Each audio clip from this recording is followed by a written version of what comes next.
Yeah, today I'm your guest. Yes.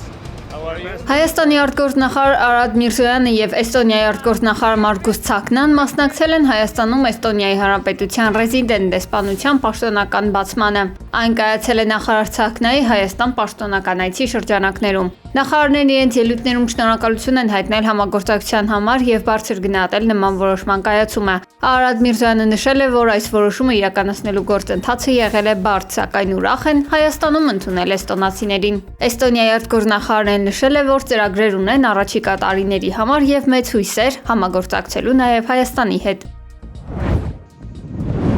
Իսրայելը շարունակում է հրթիռային հարվածներ հասցնել Լիբանանին, չնայած կողմերի միջև հրադադարի պայմանավորվածություններ ձեռք բերվել, Իսրայելի պաշտպանության բանակը հրաժարվում է խաղաղությունից եւ օր-օրի ավելի ինտենսիվ իրականացնում հրթիռակոծությունները։ Թիրախում մայրաքաղաք Բեյրութն է, որը հարվածներից մեծ մասամբ ավերվել է։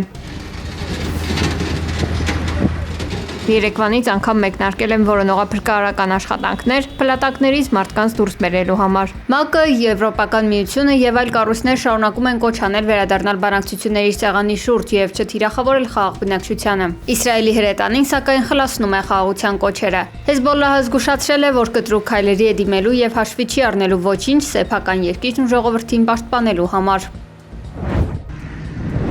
ԱՄՆ պատվիրակությունն ուղևորվել է Իսլամաբադ, դեռևս հայտնի չէ, թե Իրանի պատվիրակությունը կմասնակցի բանակցություններին, թե ոչ։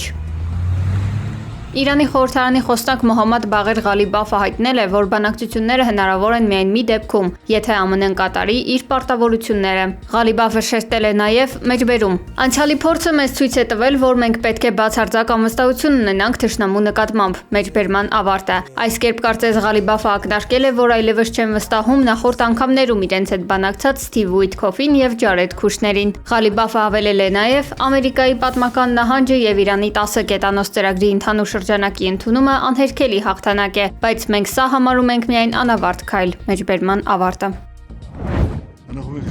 Բենյամին Նեթանյահուն հրահանգել է անհապաղ ուղիղ բանակցություններ սկսել Լիբանանի հետ Հեզբոլլայի զինաթափման եւ խաղաղության հաստատման նպատակով։ Այս հայտարարությունը հաջորդել է Բեյրութի եւ Բեքայի հովիտի լայնածավալ ռմբակոծություններին, որոնք Իսրայելն իրականացրել է Միացյալ Նահանգների եւ Իրանի միջև կնքված հրադադարից ընդամենը ժամեր անց։ Իսրայելական հարձակումների հետևանքով զոհվել են հարյուրավոր մարդիկ, իսկ Թեհրանը որպես պատասխան վերստին շրջափակել է ռազմավարական նշանակություն ունեցող Հորմուզի նեղուցը։ Զինադադարի շուրջ լուրջ հակասություններ են ծագել, քանի որ Թել Ավիվն ու Վաշինգտոնը հրաժարվում են Լիբանանը ներառել ընդհանուր համաձայնագրի մեջ։ Ներքաղաքական դաշտում Նեթանյահուն հայտնվել է խիստ քննադատության թիրախում, քանի որ նոր զինադադարը չի ապահովել Իսրայելի սահմանած ռազմավարական նպատակների իրագործումը։ Դիվանագիտական երկխոսություն սկսելու այս փորձը թերավատություն է հարուցում, քանի որ այն ավելի շատ նման է միջազգային ճնշումները մեղմելու եւ ռազմական գործողությունները քողարկելու մարտավարական քայլի։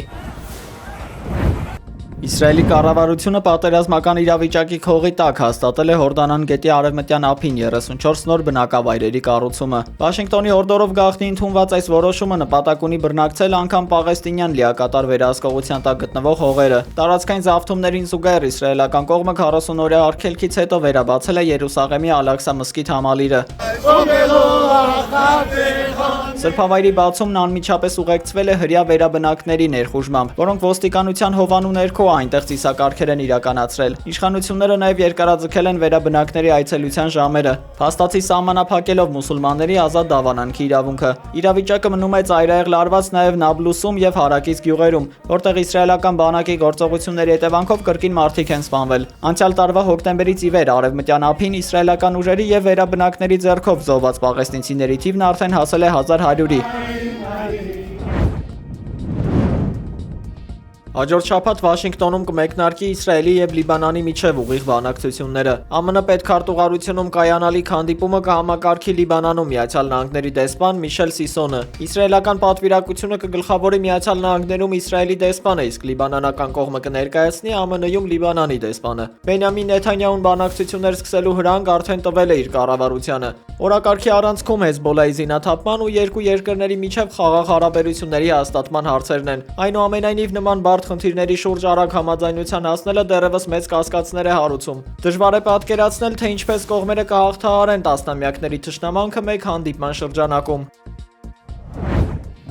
Уважаемые коллеги, добрый день, добрый вечер. Հրադադար Սուրբ Զատիկի տոնին ընդառաջ, հաշվի առնելով, որ կաթոլիկ եկեղեցին ապրիլի 10-ից 12-ը նշում է Քրիստոսի հարության տոնը, Ռուսաստանի նախագահ Վլադիմիր Պուտինը զինադադար է հայտարարել։ Այն կտևի ապրիլի 11-ին ժամը 16-ից մինչև ապրիլի 12-ի նորվա վերջ։ Կրեմլից հայտնել են, որ նույնն ակնկալում են նաև Ուկրաինայից։ Կարճ ժամանակ անց Ուկրաինայի նախագահ Վլադիմիր Զելենսկին եւս համաձայնվել է հրադադար հայտարարելուն եւ համապատասխան հրամանագիր ստորագրել։ Ուկրաինան բազմիցս հայտարարել է, որ պատրաստ է հայելային քայլերի։ Մենք այս տարի առաջարկել ենք հրադադար հայտարարել Զատկի տոների ընթացքում եւ համապատասխանաբար կգործենք, գրել է նա իր Telegram ալիքում։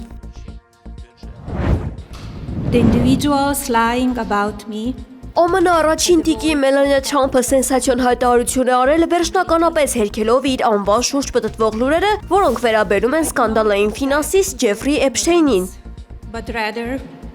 I reject their mean-spirited attempts. Մելանիան շեշտել է, որ ինքը երբեք որևէ առնչություն չի ունեցել Էփշտեյնի հանցավոր գործունեության հետ եւ կոչ է արել դադարեցնել բոլոր անհիմն շահարկումները։ Առաջին տիկինը կտրականապես հերքել է այն տարածված լուրերը, թե իբր Էփշտեյնն իրեն ծանոթացրել է Դոնալդ Թրամփի հետ։ Նա այդ պնդումները որակել է որպես իր պատիվն ու հեղինակությունը արատավորելու չարամիտ փորձեր։ Անդրադառնալով Էփշտեյնի գործընկերոջ Գիլեն Մաքսվելի հետ ունեցած նամակագրությանը, Մելանիան պարզաբանել է, որ դրանք եղել են զուտ քաղաքավարական եւ պատահական բնույթի կարճ նամակներ, որոնք որևէ մտերիմ կապ չեն ենթադրում։ Մելանիան կոչ է արել կոնգրեսին կազմակերպել հրապարակային լսումներ Էփշտեյնի զոհերի համար։ Նա նշել է, որ յուրաքանչյուր կին պետք է հնարավորություն ունենա երդվյալ վկայություն տալու եւ իր պատմությունը բարձրաձայնելու, որպեսզի ի վերջո հաստատվի իրական ճշմարտությունը։ We will have the truth. The chair would ask that all members present. Թե դեմոկրատական կուսակցության որոշ ներկայացուցիչներ ողջունել են լսումների գաղափարը, սակայն Էփշտեյնի զոհերից ոմանք թերահավատորեն են մոտեցել առաջին տիկնոջ քայլին։ Նրանք կարծում են, որ սա ոչ թե արդարության հասնելու փորձ է,